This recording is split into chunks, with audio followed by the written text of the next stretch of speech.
Bonjour, donc aujourd'hui nous allons aborder les situations intermédiaires. Donc cette capsule fait suite à ce que vous avez pu donc déjà voir, notamment sur l'élaboration des documents de synthèse et la révision comptable. Donc à la clôture des exercices comptables, comme on l'a vu précédemment, les entreprises doivent produire des comptes annuels qui sont donc composés, comme on l'a vu, d'un bilan, d'un compte de résultat et d'une annexe qui va permettre donc d'expliciter ce qui s'est passé au cours de l'exercice. Cependant, donc sans attendre cette échéance, certaines entreprises préfèrent, plutôt que d'attendre la fin de l'exercice, d'élaborer des situations comptables intermédiaires qui peuvent s'analyser comme un vrai bilan comptable tel qu'il est établi chaque année, mais cette fois qui est réalisé en cours d'exercice. Donc ils peuvent en faire une ou plusieurs au cours de l'exercice. La fréquence va dépendre de l'objectif du destinataire. Donc voilà, cette situation intermédiaire peut être mensuelle, au trimestre ou au semestre. Alors quand est-ce qu'intervient cette situation intermédiaire? Donc on voit bien que là on a le processus classique, on a donc toutes les opérations courantes au niveau de l'exercice comptable. À la fin de l'exercice, donc la balance avant-inventaire qui va permettre d'ouvrir les travaux d'inventaire, les travaux de révision, qui peuvent se situer également avant les travaux d'inventaire, pour obtenir la balance après inventaire qui va permettre d'établir les documents de synthèse. Donc cette situation intermédiaire va intervenir au cours de l'exercice, donc pendant les opérations courantes, et donc l'entreprise va pouvoir élaborer son compte de résultat intermédiaire, son bilan intermédiaire.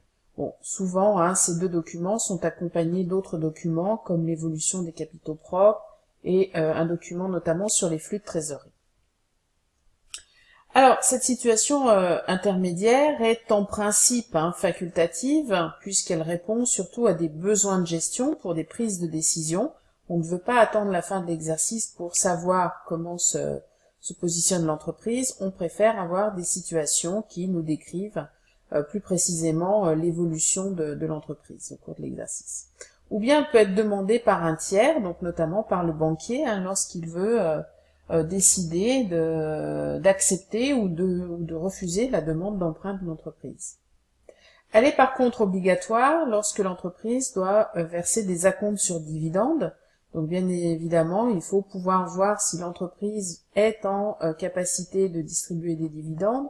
Et donc pour ça, on va faire cette situation intermédiaire pour connaître le résultat de l'entreprise à une certaine date. Et il est également obligatoire dans le cas des augmentations de capital qui seraient faites donc en numéraire si l'exercice a été clôturé il y a plus de 6 mois.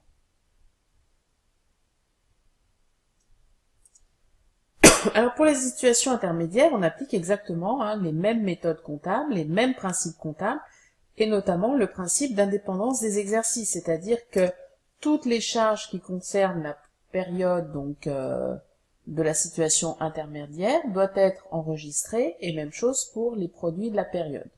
Donc il va falloir vraiment prendre en compte toutes les charges et tous les produits, comme on le faisait dans les opérations d'inventaire pour la régularisation des charges. Donc là, il faudra faire la même chose pour la situation intermédiaire. Alors, pour éviter un petit peu ce travail fastidieux de régularisation des charges et des produits, certaines entreprises utilisent la technique de l'abonnement pour les charges et les produits. C'est une technique facultative qui consiste en fait à répartir les charges et les produits par fraction chaque mois notamment pour évaluer le résultat partiel avec plus de facilité. Alors on va trouver dans ces charges et ces produits par fraction notamment les redevances de crédit bail, les loyers, les primes d'assurance, les publications et tout ce qui est dotation aux amortissements qu'on va pouvoir répartir par mois. Et pour les produits, donc les locations, les revenus des immeubles qui ne sont pas affectés aux activités professionnelles, les revenus des prêts et de la même manière les reprises sur amortissement. Donc pour les charges, l'abonnement des charges, on utilisera le compte de répartition périodique des charges, 488.6. Et pour les produits, on utilisera donc un compte d'attente, un compte intermédiaire de répartition périodique des produits. Ce compte ne figure pas dans les documents de synthèse, notamment au bilan, il devra donc être soldé en fin d'exercice pour régulariser la charge ou le produit. Alors au niveau des charges, comment ça se passe? Donc il va falloir mensualiser la charge, calculer le montant à payer, enfin le montant de la charge mensuelle, pour l'enregistrer donc, pour la répartir chaque mois dans le compte de charge, qui correspond à la répartition périodique des charges. Puis quand on va recevoir donc la facture, il va falloir l'enregistrer au moment de la réception, mais au lieu de l'enregistrer dans le compte de charge, on va la mettre donc dans le compte de répartition de charge, puisqu'on va alimenter chaque mois ensuite le compte de charge. Donc là, dans mon exemple, il n'y a pas de TVA, il est bien évident que si vous avez une charge qui est soumise à la TVA, il va falloir insérer le compte de TVA, notamment sur autres biens et services. Et enfin, à la clôture de l'exercice, il faudra donc régulariser le compte 488.6 et le solder. S'il n'y a pas eu d'augmentation au niveau des charges, pas de problème. Tout ce que vous aurez donc mis dans le compte de charge chaque mois correspondra au montant donc que vous avez enregistré au niveau du compte de répartition. S'il en manque, il faudra donc régulariser l'opération. On va voir ce que ça donne donc avec un exemple. Une entreprise qui souscrit un contrat d'assurance reconductible pour la période du 1er janvier au 31 décembre. Elle estime par rapport à ce qui s'était passé l'année dernière que le montant de l'assurance sera de 24 000 €. Le 15 décembre, elle reçoit la quittance et finalement, il y a eu une augmentation de 3%. Et le montant de l'assurance sera finalement de 24 720. Donc tout d'abord, elle va calculer l'abonnement mensuel en fin de mois par rapport à ses estimations. Donc 24 000 € par an, ça nous fait bien 2 000 € par mois. Donc on va enregistrer chaque mois la prime d'assurance dans le compte de classe 6. Comme ça, quand on fait une situation intermédiaire à 3 mois, on a nos 3 mois de charge. Au moment donc de l'enregistrement de la facture de la quittance pour l'année de 24 720, donc on va l'enregistrer, mais dans le compte de répartition périodique des charges. On aura enregistré en fin d'exercice donc 24 000 au total, les 12 mois.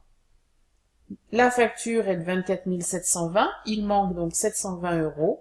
On va donc régulariser à la fin donc de l'exercice et rajouter les 720 qui n'ont pas pu être enregistrés par la méthode de l'abonnement dans le compte d'assurance, le prime d'assurance. Voilà, donc en 3 temps, l'enregistrement de la facture peut parfois intervenir en première étape. Tout dépend à quel moment vous la recevez. Et bien pour les produits, on va avoir le même raisonnement. On va donc calculer le produit mensuel, puis enregistrer l'opération, la facture au moment de la réception, mais cette fois dans le compte de répartition des produits, avec de la TVA si le produit est soumis à la TVA, et enfin on régularisera l'opération. Donc voici ce que ça donne dans un exemple. Par exemple, une entreprise voisine règle à terme échu le loyer d'un garage appartenant à l'entreprise Sommet, donc nous louons un garage à une autre entreprise. Donc le 1er septembre de l'année précédente, elle avait réglé 1 800 €, mais on a estimé que le loyer devrait être augmenté de 10% au cours de l'année N. Finalement, à l'issue de l'année N, la somme de 2 000 € va être facturée, donc le 1er septembre de l'année N, et sera payée par chèque le 1er septembre. L'enregistrement est réalisé donc en fin de mois et l'entreprise donc réalise des situations intermédiaires et notamment la semestrielle. Donc dans un premier temps, il va falloir estimer le montant de l'abonnement mensuel. Donc on est parti sur un montant de 1 800 auquel on a prévu une augmentation de 10%. Donc normalement, le loyer devrait être de 1 980 € pour la période du 1er septembre jusqu'à fin août de l'année suivante. Donc ce qui représente 165 € par mois qu'on va donc enregistrer dans le compte de produits, les revenus des immeubles non affectés à l'activité. Donc cette opération va se répéter tous les mois jusqu'au mois de septembre, où là donc on va facturer au client, à l'entreprise voisine les loyers. Donc au total finalement 2000 €.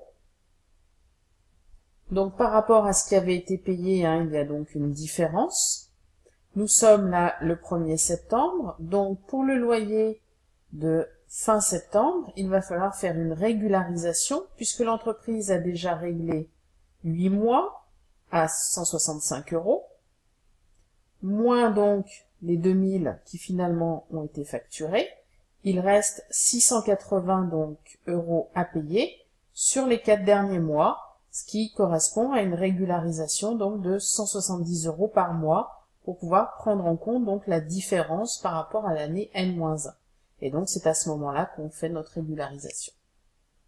Voilà, donc 3 étapes, alors pas forcément toujours dans cet ordre, notamment pour la première et la seconde, mais déterminer le montant de l'abonnement mensuel de la charge ou du produit, puis donc l'enregistrement de la facture au moment de la réception ou au moment donc de la création, et enfin, dernière étape, la régularisation, notamment pour prendre en compte des éventuelles hausses par rapport aux prévisions. Donc ainsi, avec cette méthode de l'abonnement, l'entreprise peut répartir ses charges et ses produits donc par fraction sur l'exercice, et donc elle peut présenter ainsi des situations intermédiaires pour pouvoir déterminer un résultat donc partiel, ponctuel, soit au mois, comme on l'a vu, soit au trimestre, soit au semestre. Voilà, au revoir.